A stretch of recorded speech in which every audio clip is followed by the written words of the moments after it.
technology paradigms, the first Eastern Illinois University Technology and Science Symposium. And we have wonderful speakers, wonderful topics, interesting discussions. Today is no difference. It is with John Henderson, and he will speak about 40 years. So he is young in heart as well, but he is well experienced and versed in technology.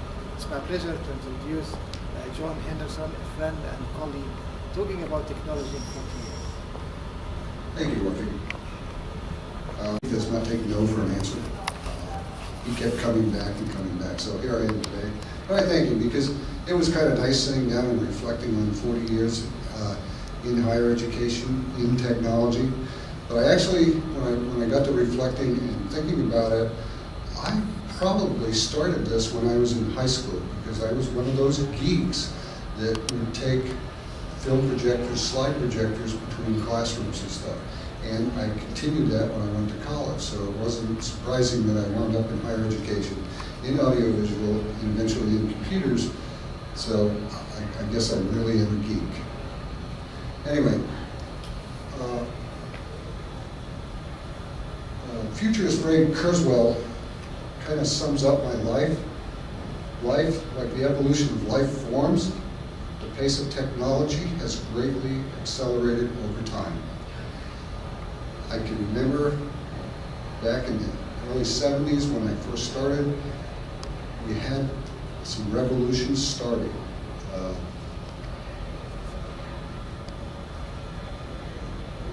Anyway, I started out using 16 millimeter projectors. I don't know why that's not showing, but in 1973 I was hired as a film rental library manager for the University of Maine. And what we did is we rented films, 16 millimeter films, to public schools in the greater Northeast. And it was a thriving business. It paid salaries for 2 or 3 people to, when the films came back, to get them cleaned and washed and ready to go out the next time. It paid my salary, so it was kind of an interesting time.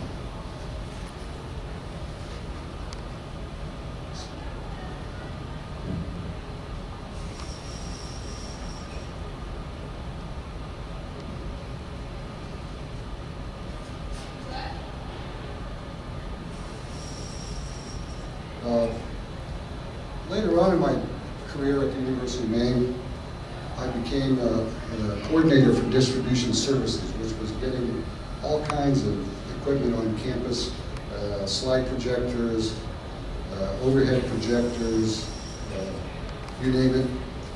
And the revolution that really started then was the overhead projector. It was a 10, you would take a 10-inch by 10-inch transparency, and the instructor was actually facing the audience for the first time, rather than the chalkboard and whiteboards and whatever with their back to them. They were actually facing the audience. One of the biggest ones that came about was the transparency roll that accounting professors used to use to teach the students, so they could roll it forward and back. And in the early 70s, I'm not sure why these are coming.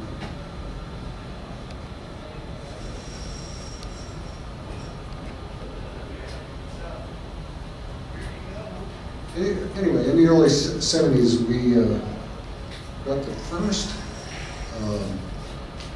videotape inside a cassette. It was a 3/4 inch pneumatic. It fit into a machine that looked like a mini submarine, maybe. I mean, it was huge. It was a great big machine. Just, but we were done with reel to reel. We were in the cassette area. And then, all about mid-70s, I think it was, we had a real revolution was beginning with VHS tape versus beta tape. Beta was promoted by Sony, VHS was JVC Corporation. JVC had all of the other companies in Japan behind them, so it was kind of a no-brainer that you were going to bet on VHS and not beta.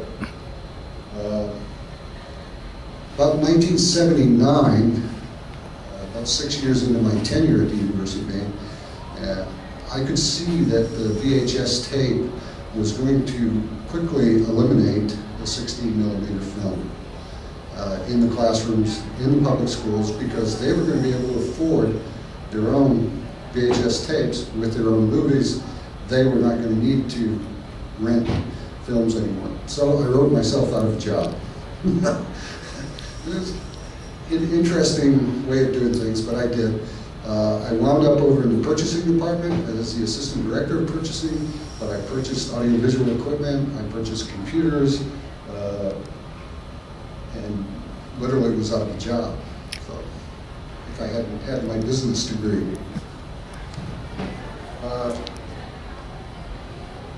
So if you look at the VHS tape, what we use now is we use streaming media, Adobe Flash server. We just recently purchased Kaltura, which is another type of server, but instructors can go in and grade the films of the students and different things, so there's a little bit more to that than before. And then, of course, we had DVDs.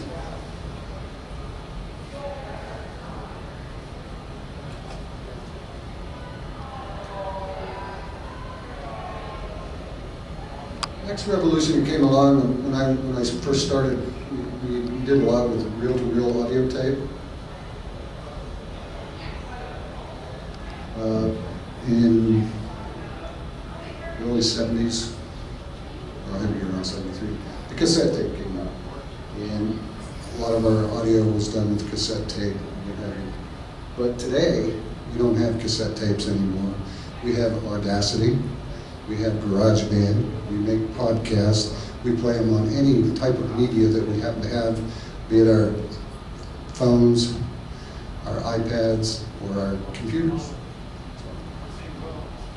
So cassette tapes are fond memory.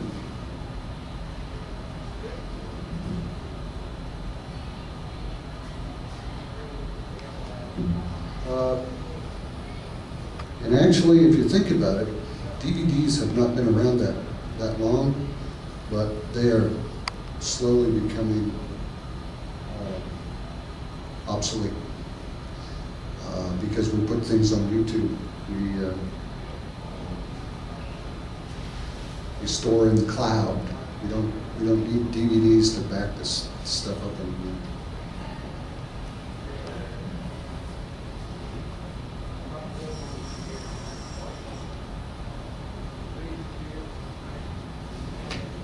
Then we still have a thumb drive, but I think the thumb drive is another one that's becoming obsolete because of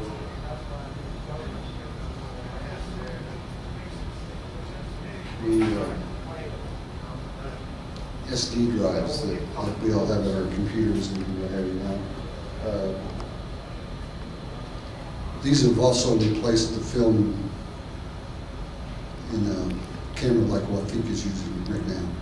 It all goes onto a digital drive, and we edit it. And my wife and I do a tractor drive every year, and the gentleman that actually edits the film and stuff finds it very difficult to keep up with us because he still wants tape.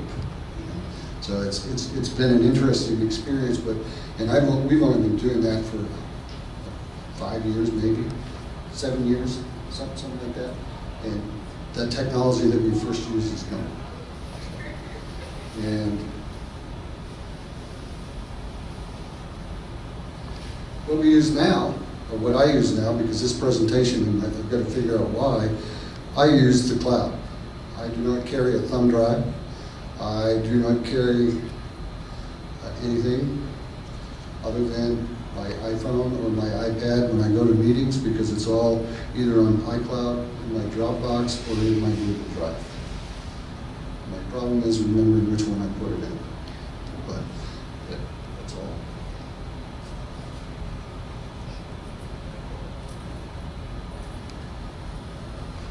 my life really changed in about 1981, I think it was, when I wrote a business proposal to the business manager at the University of Maine and told him that we needed to start a microcomputer resource center, that we could do deals with Apple Computer, IBM, sell them on campus at a small markup, pay for the support, the technical support, and all of that.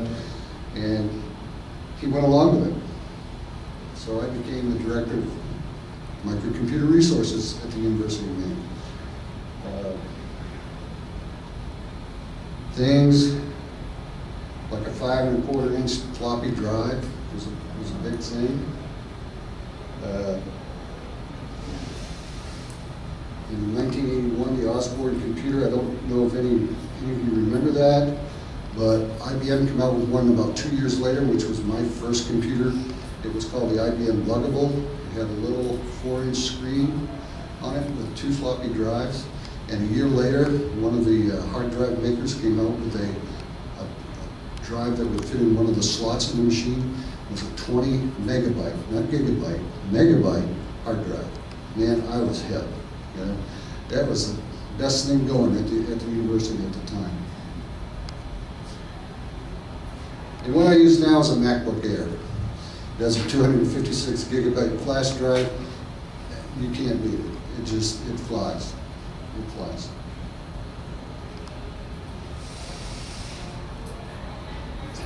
That's my past. Where are we going in the future? I wish I had a crystal ball to really tell you where we're going, but I think mobile technology is going to be very, very big. It is now. We're trying to use more. Dr. Stoll, rather than having his kids buy clickers, are now using their smartphones, a web-based program from Turning Technologies, so he hasn't had to change all of his stuff, just go to the web. And the nice part is kids that still have their clickers can use them, but kids with their smartphones don't have to use them. So that's pretty good. The new learning management system that we have, they are trying to get more social media and stuff into that. They have a repository where we can store film and anything. Working with my web guys, we see some new authoring tools that are going to come about so that people like you and I can author our own web pages very easily. I see gesture-based computing coming, and that's when you wave at the screen to make it right to do whatever they want. 3D internet web applications is certainly coming down the pike. We see 3D printing. If you ever want to see some 3D printing, go down and see Gate Grant down in the School of Technology. It has some really neat stuff going on down there. Games and gamification. Our math department on campus is using in their logic course games to teach it. Kids think it's fun. Wearable technology. You've seen the Google glasses. What else? Apple will be out with iWatch and what have you soon. And flexible displays. Be able to take your phone and so you get 3D images and what have you. So, that's what I see coming down the pike as kind of the next revolution.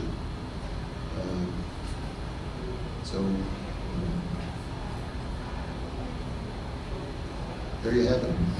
Thank you very much. Any questions to our speaker? You were talking about the flexible phones. Will that be a holographic type Yes, image exactly. that will come up? Anything that you see transferring images in 3D, meaning you see some technology that I can talk to somebody in China and have him in image like in here or something. Yes. What do you call that? Hologram. That's, well, we had that with You call him by phone and his image would come in front of us here and my image would be there. your image would be there, yeah. I mean, the new generations will be differently wired or something? to imagine things. Well, yeah, maybe, I'm not sure. But, I mean, we use Skype now, so, which is a little cumbersome. Yes, so it's coming. If they're gonna do something, they're gonna do something similar to that very quickly. It is amazing, revolutionary world. It is, I'll tell you, like I said, I've been in higher education, or instructional technology for 40 years, and I have seen it change dramatically. Very good. Thank you very much.